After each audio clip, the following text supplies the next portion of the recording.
అంటే రేవంత్ రెడ్డి గారు టికెట్ల పెంపు గురించి మాట్లాడుతున్నప్పుడు మూడో పాయింట్ మీరు చెప్పారు. ఈయన పెంచనన్నారు టికెట్లు. బ్లాక్ బస్టర్ అంటే బెనిఫిట్ షోలు వేయనన్నారు.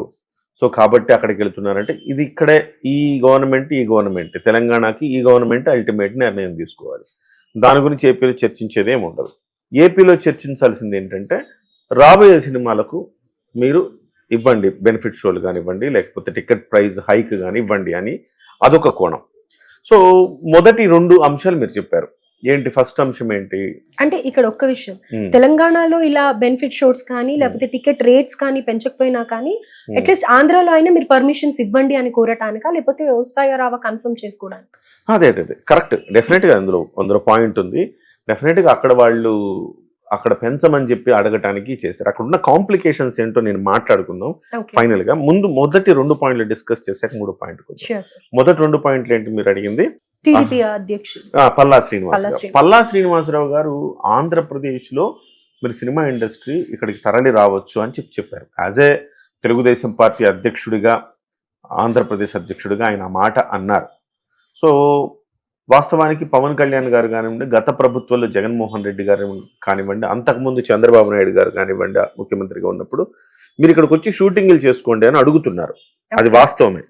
సో ఇప్పుడు దీన్ని ఇక్కడ ఇష్యూస్ని ఆధారంగా చేసుకొని పల్లా శ్రీనివాసరావు గారు మా దగ్గర రండి అని చెప్పి అడగడం అంటే ఆయన అవకాశాన్ని వినియోగించుకోవాలని ఆయన భావించారు.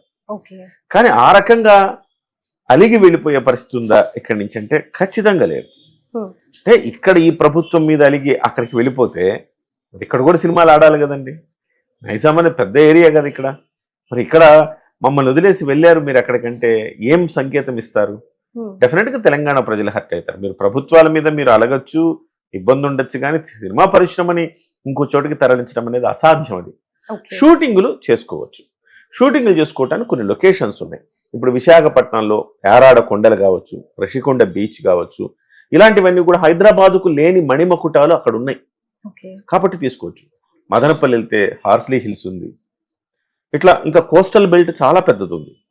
సో కాబట్టి అక్కడ సహజ సిద్ధ సౌందర్యాల మధ్య షూటింగ్లు చేసుకునే అవకాశం ఉంది కాబట్టి వెళ్తారు. కానీ ఇవాళ ఒక ఫిల్మ్ సిటీలో షూటింగ్ చేసుకోవాలంటే రామోజీ ఫిల్మ్ సిటీ కానీ, అన్నపూర్ణ స్టూడియో కానీ, రామానాయుడు స్టూడియో కానీ ఇలాంటివి అక్కడ అవకాశాలు లేవు.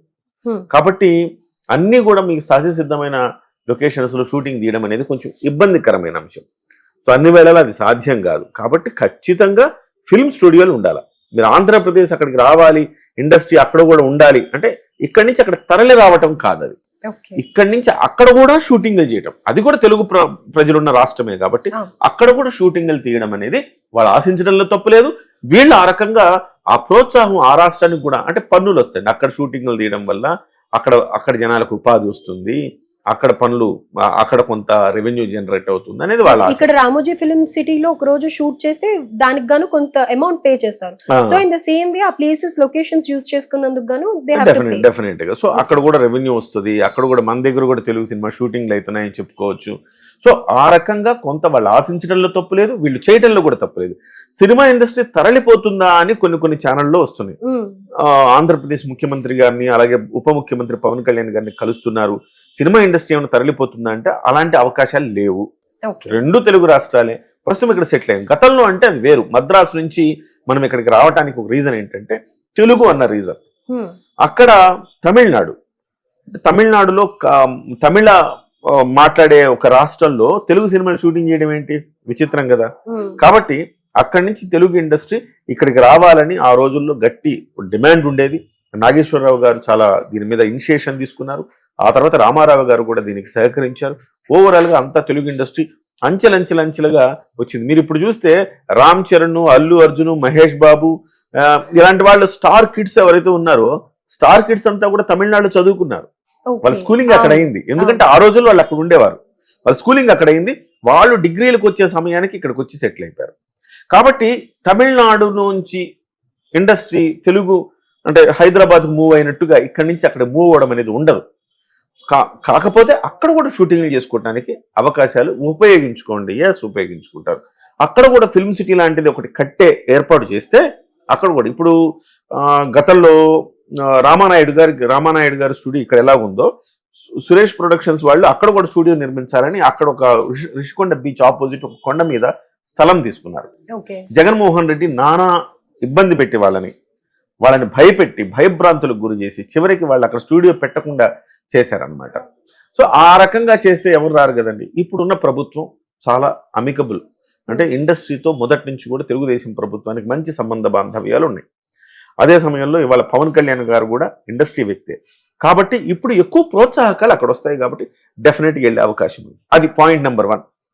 సో ఇవాళ వాళ్ళు ఇద్దరు అంటే సినిమా ప్రముఖులందరూ కూడా పవన్ కళ్యాణ్ గారిని చంద్రబాబు గారిని కలవడానికి వెళుతున్నారు అంటే రీజన్ ఇది కాదు. ఫస్ట్ ఆఫ్ ఆల్ రెండో రీజను రేవంత్ రెడ్డి గారు ఇలాగా సినిమా ఇండస్ట్రీని ఇబ్బంది పెడుతున్నారు కదా, మీరు కొంచెం జోక్యం చేసుకోండి అని చెప్పడానికి వెళ్తున్నారని కూడా కొంత ప్రచారం జరుగుతుంది. అది కూడా కాదు. ఇంకా ఇక్కడి నుంచి వాళ్ళు అక్కడికి వెళ్ళి రేవంత్ రెడ్డి గారి మీద ఫిర్యాదు చేసి మీరు మాట్లాడండి రేవంత్ రెడ్డి గారితో ఒక సయోధ్య కుదిర్చండి అన్నారనుకోండి, రేవంత్ రెడ్డి గారు ఇగో ఇంకా మూవీస్ విషయము అల్లు అర్జున్ విషయం ఇవన్నీ మాట్లాడడానికి వెళుతున్నారని ప్రచారం జరుగుతుంది. Allu Arjun issue and movies వాళ్ళు ఇబ్బంది పెడుతున్నారు. నిన్న మాట్లాడిన మాటలు మీరు చూసారు, ఒక పోలీస్ అధికారి మాట్లాడిన మాటలు. జూబ్లీ హిల్స్ లో మీ అందరికీ లీజ్ మీద ఇచ్చారు స్థలాలు, అప్పట్లో మా త్యాగాల ఫలితంగా మీరు అక్కడ ఉన్నారు, గుర్తుపెట్టుకోండి, తెలంగాణ ప్రజలు మంచివారు కాబట్టి సహిస్తున్నారని మాట్లాడారు. ఇవన్నీ కొంచెం హట్టింగ్గా ఉంటాయి ఇవన్నీ. సో కాబట్టి వాళ్ళు ఆ రకంగా వెళ్ళిపోతున్నారేమో అని ఒక ప్రచారం జరుగుతుంది. అక్కడికి వెళ్ళిపోయి తెలంగాణ ప్రభుత్వం మీద ఫిర్యాదు చేయడమో, తెలంగాణ ప్రభుత్వం ఇలా చేస్తోందండి మీరు మాట్లాడమని చెప్పడము, ఇలాంటివి చేస్తారని ఆశిస్తున్నారు. అలాంటివి ఏమి జరగవు. అలా నిజంగా అలా వెళ్తే అది తెలివి తక్కువతనం అవుతుంది. ఎందుకంటే ఆ ప్రభుత్వం ఈ ప్రభుత్వం ఆ ప్రభుత్వం చెప్తే ఈ ప్రభుత్వం ఎందుకు ఉంటుందండి? వినదు. ఇవాళ రేవంత్ రెడ్డి గారు ఎంత చంద్రబాబు గారు తానులో ముక్కైనా ఇవాళ ఆయన ముఖ్యమంత్రి ఈ రాష్ట్రానికి. ఆయన చంద్రబాబు చెప్పేస్తే వినేస్తాడంటే కాదు, డెఫినెట్ గా. కాకపోతే ఏంటంటే వీళ్ళు వెళ్ళింది ఏంటంటే స్పష్టంగా గేమ్ చేంజర్ రాబోతుంది. అంటే ఇప్పుడు ఒక చిన్న ఆల్రెడీ దీనికి పెంచారు, దేవరకు పెంచారు టికెట్లు, తర్వాత పుష్పకు పెంచారు. అదే క్రమంలో గేమ్ చేంజరు, సంక్రాంతికి వస్తున్నాం, తర్వాత డాకు మహారాజ్ ఈ మూడింటికి కూడా పెంచాలి అని చెప్పి ఆయా నిర్మాతలు వెళ్ళి అడగటానికి ఆస్కారం ఉంది. 2-3 రోజుల్లో అపాయింట్మెంట్ అడిగారట. ఆయా నిర్మాతలు వెళ్ళి అడగటానికి ఆస్కారం ఉంది. ఇక్కడ ఎలాగూ లేవు కాబట్టి అక్కడన్నా పెంచండి అని చెప్పి అడగటానికి ఆస్కారం ఉంది. First thing.